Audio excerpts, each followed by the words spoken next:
Hello, welcome to a special online edition of We Omaha News. My name's Deshaun Cunningham. And I'm Kitrin Zykel. Tonight's episode will not be seen tonight due to... Well, it won't be aired, it won't be broadcasted on TV tonight. It's just online because we didn't know that we had to turn the DVD in to KPAO a week in advance. And all of our episodes up to this point, we just gave them to Jim, and then Monday we handed him the episode, and he said, "Oh no, I need this a week in advance." So we're not on the air tonight, but so we're online, and I'm cold, so I'm wearing Deshaun's coat. And we do apologize for this. I just don't want people to think that we're getting behind and things, because we're not. We do have the episode ready. It just wasn't turned in on time, so for that we didn't do know. apologize. But what we want to do tonight is have an online-only exclusive just to put out something new so you guys can keep expecting things from us. But we're going to do a recap of the episodes we've done so far and talk about some of the behind-the-scenes things we've done with the interviews and things like that. So we'll kind of go over our first episode now, gentrification. And so far that's been our most popular episode that people have seen online. And I figured it might be because a lot of, everybody has a landlord. Like I said in the past. Unless you own your home. Well, but then the bank's your landlord. But what did you find out when we did that episode? Maybe something you didn't know before when we started doing it. Oh, well, I knew a little bit about TIF, but I learned a lot from Jack Dunn. Mm-hmm. And like what in particular did you like? Because in other states it's not necessarily called TIF. Like what would be like the Pennsylvania equivalent? Or is there one? Oh, yeah, no, there's tax increment financing in Pennsylvania. They just built this gigantic resort near where my house was, and the school district actually allowed them to not pay school taxes. I know. I was horrified that they were not going to pay property taxes for something like 15 years. I was in shock. Mm-hmm. I was in absolute shock that they did that. And one thing that people don't realize about but I don't live there anymore. is, and I know this is true in Omaha, but when they started, I want to say like in the 80s, redoing some of the buildings downtown, like the Orpheum Tower, the Kensington Tower, down on 16th Street. I know that Kensington in particular, because I looked at living there at one point, but they kind of had a rent control on it, basically. And I don't know if that is around anymore, but basically I remember the Kensington was, after 15 years, it would revert to what they call market rate apartments, that you hear that term thrown around a lot with TIF and new developments. But at some point there used to be, I guess, like a governing body or governing element that said, okay, we'll do these things, but they have to be affordable for so long, as far as until the TIF was paid off. And I don't think that's being done now, so that's kind of, maybe we should look into that more. No, I'm listening to Jack Dunn. No kidding. No kidding. Listening to Jack Dunn, it made me really want to dig into it more, because it seems like the intention of TIF was to redevelop blighted areas. Mm. It was more to help neighborhoods, to help low-income people. Mm. And it seems as though the emphasis has shifted to wealthy developers not having to pay their taxes if they're willing to do a large, luxury development. And it kind of is like, Citizens United, legalized bribery. Now, you have city council people working hand in hand with developers, and it's not necessarily illegal or wrong. It's just become the expectation, and now... Yeah, I don't have to pay my taxes. Yeah. And it's funny because in the movie industry, there's this thing with, incentives, and, they want... states to pass laws so that, if you shoot a movie in our town, our state, you don't have to pay taxes. Mm-hmm. It's just everyone thinks that, if I'm a business person, I should not have to pay my taxes because I'm creating jobs or whatever. And I don't know how you put that genie back in the bottle. Well, many ways. But I think ultimately, what I see as a solution here being for something like that is having it go back to being used for, affordable things. And I like the line what Jack said, how are they fundamentally changing the city? How are they changing Omaha? We went from a very blue-collar origin, rail town, meatpacking town, and now we're a finance, insurance, and real estate banking-oriented town. And medicine. Yeah, and medicine, and that's a huge difference in the kind of work. It's more mental, sedentary work versus, we used to be a very, active, productive type city. Now we're luring these jobs, so the old market, that used to be all productive facilities for meat packing. Now it's the most expensive part of town. So, how will that stuff change that? I think, like you said, how do we put the genie back in the bottle? I would say one easy thing would be go back into having it be used only for stuff that is truly blighted, not, oh, it's blighted on paper, that kind of shit. Because we can say that now because we're not on TV. All right. So what did you think about anything that you maybe learned from Jerem or that you thought was interesting that he said? Oh, this is turning into a quiz. I would have rewatched all the episodes. Seriously. Oh, well, I've seen them my more memory, than you edited them, and I literally watched them on TV like a like a viewer, like a normal because person. right, like a normal person, unless I'm actually doing the interview, So you're quizzing me on something I watched once. You have to know. But yeah, you were there that day, and you guys kind of had a little bit more longer talk after the fact. So, all right, now you can ask. Well, tell me, I want to hear more about the landlord issue that you covered in gentrification, because you had some follow-up. Yeah, we do have some follow-up on the tenant that was in the episode. They have actually been able to move out of the apartment on their own terms. They were able to basically so she did move out. I thought she didn't want to move out. She wanted the problems fixed. So she didn't want to move out until she was ready to move out. The guy kept trying to force her out. She was in the process of buying a house, but when you buy a house, you don't necessarily.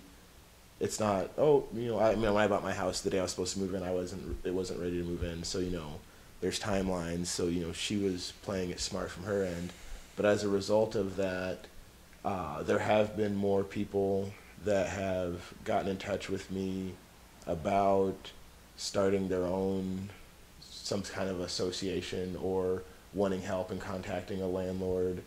And I would say since the episode aired, I've had probably a good 4 or 5 people that coincidentally had the same problem landlord as the one in the episode that reached out and wanted help. So I think that's a good thing. And they're doing the communicating with the certified letters. They're not texting because those things aren't admissible in court. They're getting witnesses to come over and maybe sometimes film or just watch interactions with the landlords and some of the workers, just to make sure, because it's like it's like the police with the cameras. When more people are watching, they're less likely to try to get away with things. So I think that's going pretty well. So now, can I answer some quiz questions? Yes. So episode 2. Episode 2 is weed, and I didn't participate in that episode because I work for someone who's running against Tommy Garrett for office, so we didn't want there to appear to be any conflict of interest there. So, you tell me, because you were so involved in that episode. What's your takeaway? Do you think that they should keep going forward with a bad bill that's been mangled, down from its original intent? Or do you think that it's better to just throw in the towel and say, I don't like my bill anymore. I like the idea of medical marijuana, but this bill is a disaster, and let's just forget the direction that we've taken. And I've had plenty of these conversations because I do a lot of work with Mark Elworth, and he was one in the episode. He's been very active on this issue, and we've talked about that because it is not an ideal bill. A lot of people say, well, this is a starting place. Ralph Smith says no. And he's a long-time activist. He's an attorney. I mean, before it was popular and safe to advocate, for marijuana legalization or medical marijuana, he was, doing it. So he feels, his opinion is that a bad bill is worse than no bill, because you set up a bureaucracy and you're not taking care of all the people. You're just taking care of a slice of people. The fact that veterans can't smoke marijuana, which is what they would do for PTSD. That's a huge omission. And And I guess I would kind of agree with that mindset of it, because to me it is, okay, well, because to me, a lot of people say, you know, the medical aspect of it. And my thing, when I've talked with Mark and helped him, you know, I guess I focus more on the prohibition aspect of it. You know, this is a plant that grows out of the ground that people get locked up for, and it's, even if it didn't have any medical benefits, you know, I'm of the mindset, you know, if you want to try swallowing a rock, you'll choke to death, but if you want to, go ahead, you know. Most people aren't going to do that. But when it's been something that has been shown to have societal benefits, personal benefits, medical benefits, it's just asinine. And especially when I go with Mark to these towns in western Nebraska and people line up around the block to sign petitions. Just young people. Yeah, young people. So and it's actually generational. not just young people. Actually, it surprised me. I actually, when I first went out there, I expected it to be kind of a slow walk up. You know, I'm from Omaha. You don't really think there's going to be a lot of people out there that would be comfortable saying, oh, you know, I support marijuana in any kind of way. But, you know, people lined up around the block the first time. They still line up. And it's not just young people. It's older people. Actually, there's families that show up. You know, and in fact, people like to brag about it. And this is Mark's petition just to legalize medical marijuana? This was his one to start the party, and there was, I honestly can't remember the other one at this moment. But, you know, regardless, you know, and even when we talked about things like LB 643 and like that with people out there, you know, they're beyond that step. I think the politicians, there's a big disconnect that they think, oh, we have to ease these people into it. The people are already doing it. So maybe you know? the thing to do is to have a that need petition to be to just do what Colorado did and legalize marijuana by ballot. I think it would be beneficial, and I think that would, you know, because it would also end the prohibition aspect of it if we write it ourselves, rather than letting some of these politicians write it that are out of touch, you know, because none of them would want to be like, oh, I know all about marijuana, you know. They have to save face, so rather than rely on them, I think it would be better for the people to come up with their own bill and push it forward. It's a long process. Well, it would take a lot of you just said bill, but I said petition. Petition. I meant petition. Okay. Yeah. So where do we get the money to do that? Because it's all about money. Petition drives cost money. How did Colorado do it? Where did they get the money? Do we know? Season 2. I don't smoke pot, so it's not like, you know, it's not a personal issue for me, but I do object to people. I object to anything where one group of people does something and they don't get in trouble for it, and another group of people does something and they go to jail, and some people get life sentences. You know, I sign these petitions all the time online, and I'm like, how did you get a life sentence for this? And so what I object to is creating this two-tiered society where white people can smoke pot. As long as I remember, you know, when I went to college, people smoked pot like it was legal. They didn't worry that they were going to get caught and go to jail. And I just think it's ridiculous. We accept this de facto, you know, stratified society where if you're up here, you can do it, and if you're down here, you're going to jail. And that's what I object to. Well, and that's kind of like when in that episode when Mark and I talked about the Washington, D.C. model, they have marijuana legalization, but they don't have dispensaries. So basically, you could buy it the way you used to. Yeah. So you know, in a way, I can see why people would think something like that would work, because it does even the playing field versus something like Colorado, where you had people that were in medical for years and years and years because they were connected, versus the guy from the city that, you know, has been in jail. Now, you know, he's still in jail, you know, but now these other people are allowed to make money off of something that he went to jail for. So, but back to the money question. Do we know where Colorado got their money? No? For the petition drive? For the petition drive, how much it cost? Is Mark looking into that? Like, is he any kind of a fundraiser, or is he... no, he does his own fundraising. And where does he get fundraising from? He sells T-shirts. Seriously? So it's like grassroots kind of fundraising. It's not completely. So he would have to be a Bernie Sanders. I think it's important. You know, Mark obviously smokes pot and he's advocating from a personal perspective, but I think it's important to get a rainbow coalition of people who want to do a petition drive. Some of them very conservative and who don't even smoke pot at all, but are just tired of the nonsense. You know, they're tired and I think, rubber stamping this, you know, this two-tiered Senator Garrett society was clearly that we in live that category. You know, he's not a user of it, but, you know, he said as a vet, it troubles him that and watching his father-in-law, yeah. I think it was father-in-law, right? Yeah, I believe so.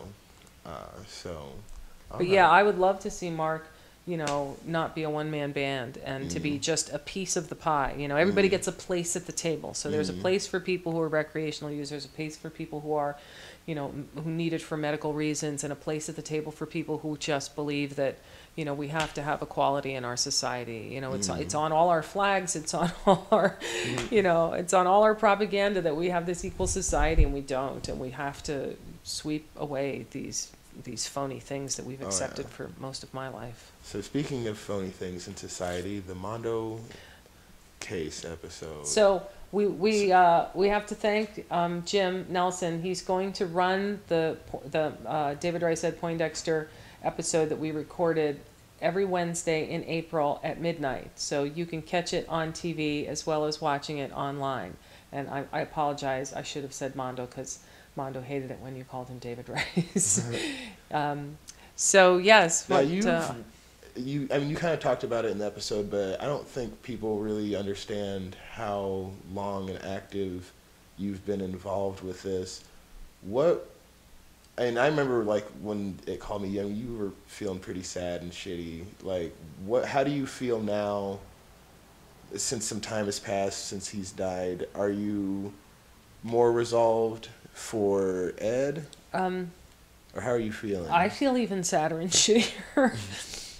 I just feel like all of us failed Mondo really badly. And I never met his nieces and nephews until I really don't know the Rice family. I know Ed for the most part. And, Mondo and I, wrote back in the 90s and we kind of fell out of touch. And so, listening to his nieces, his two nieces and his one nephew, and they are the children of his brother Michael, listening to them talk about their uncle and their family and how important it was to them to exonerate him. Even though he's dead, they still want to prove that he's innocent. So it makes me even more determined to try to reach out to people who might know something in a non-threatening way and ask them if they would be willing to, talk to us. And I don't really want to say more than that, but I think that the adversarial system of justice has flaws. Obviously, we chose it for its strengths, but it also has flaws because you set people up in these opposite camps. And the district attorney, for instance, all the district attorneys have shown a desire to preserve finality of convictions. They want to say, no, our prosecution was flawless, our prosecution got the right guys, and I am going to defend the work of previous prosecutors. Prosecutors also have the right to say, wow, I think some things were done wrong here, and I'm going to investigate this. They don't have to. They are not obligated to finality of convictions. But unfortunately, in this case, they have always chosen to ignore, the pleading of these men and their attorneys and their supporters. They've chosen to completely ignore evidence of their innocence and evidence of wrongdoing. And I don't know how you turn a prosecutor around. They have to turn themselves around, unfortunately. Now here's something I wondered watching that episode, because this issue has come, and I've been very active on police issues in Omaha, but one thing I was thinking while watching the episode, there's I guess you could call it a case that's going around that I've been hearing about in North Omaha, where an 18-year-old male was, and I don't know the full story, but basically he at some point was apprehended by the police. They claimed that he had prescription pills on him. He's claiming that they were his, and I tend to believe people over the police. These things happen all the time with setting people up. But what happened to this young man was this detective took him to a house to buy drugs and ask about guns, and he didn't want to cooperate. They said they were going to arrest him, and that is the definition of entrapment.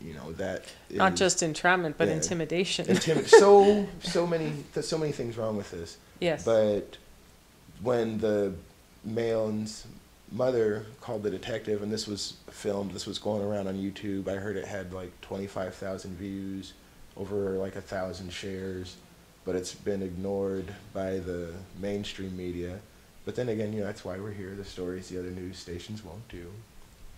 So, but no. So the young man's mother called the detective and filmed their conversation and said, "Why are you trying to get my son killed? You're trying to get him out and hearing this stuff." And the deal was, if he told, that they would let him go, and the detective basically admits to it. So to me, it would, when either that detective is that bold that he's done it, or it's part of the policy. And this is what I always wondered watching the episode, was how much of it was part of the policy to go along with them and apprehending them the way they did. I've talked in the past about the gang unit list Omaha has. There's anywhere between 4,000 and 5,000 people on that list, but most of those people are not violent or criminal people.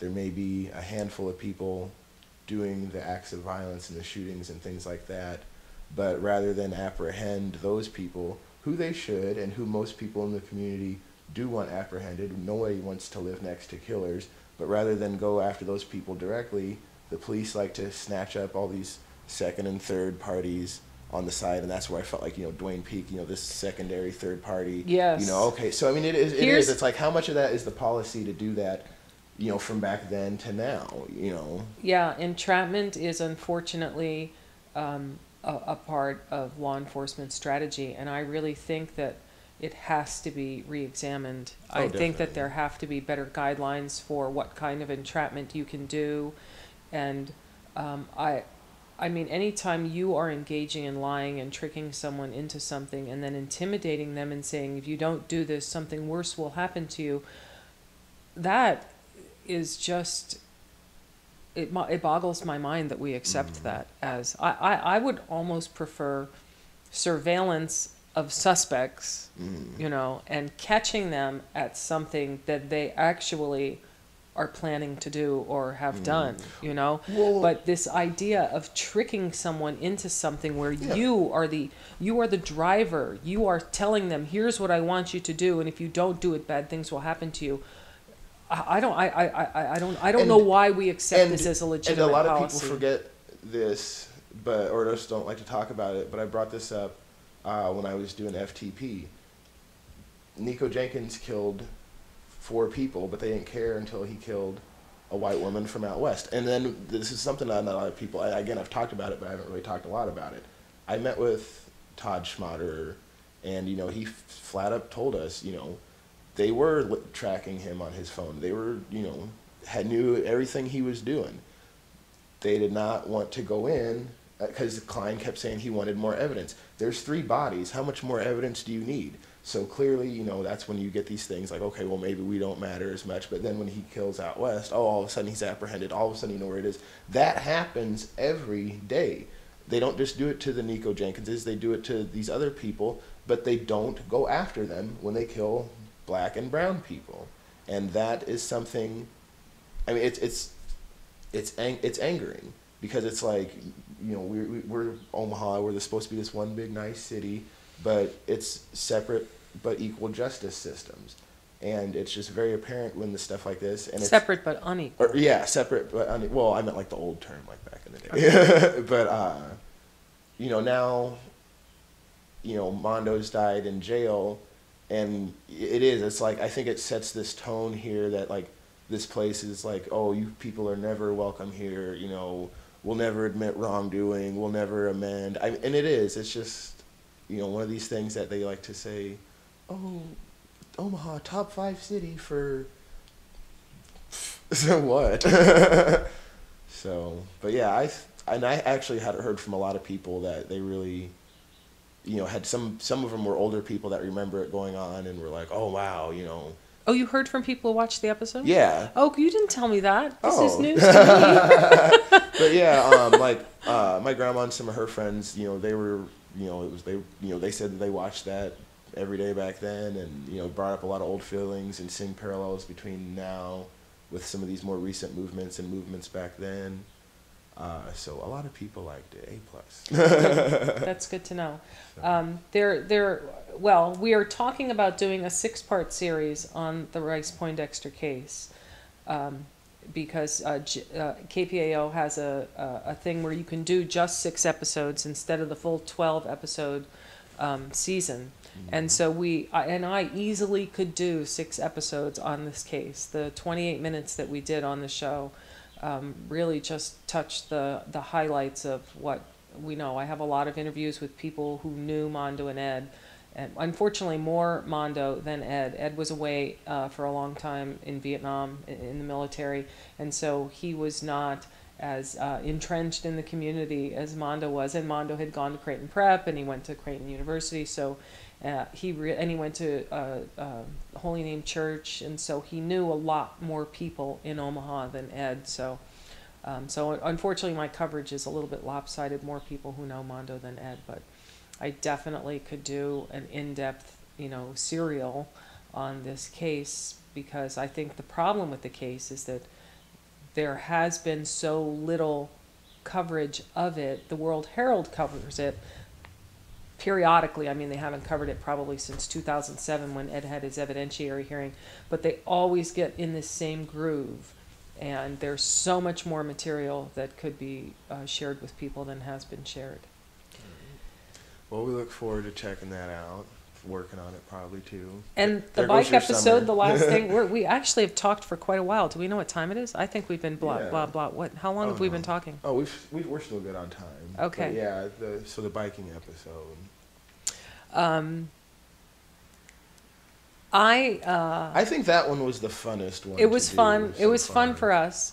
But I think that there's definitely a split in Omaha between biking for recreation and biking if you have to go someplace. Oh, definitely. If you have to go someplace, you're kind of on your own, whereas Lincoln, oh my God, Lincoln is such a biking town. See, and and I I've wonder heard how that but I've not been evolved. down there. You haven't biked in Lincoln? No. Oh, you should go. I mean, Well, one of my they best have, friends they have, was a biker in Lincoln. bridges that go over 27th Street, Isn't a it flatter bridge. out there?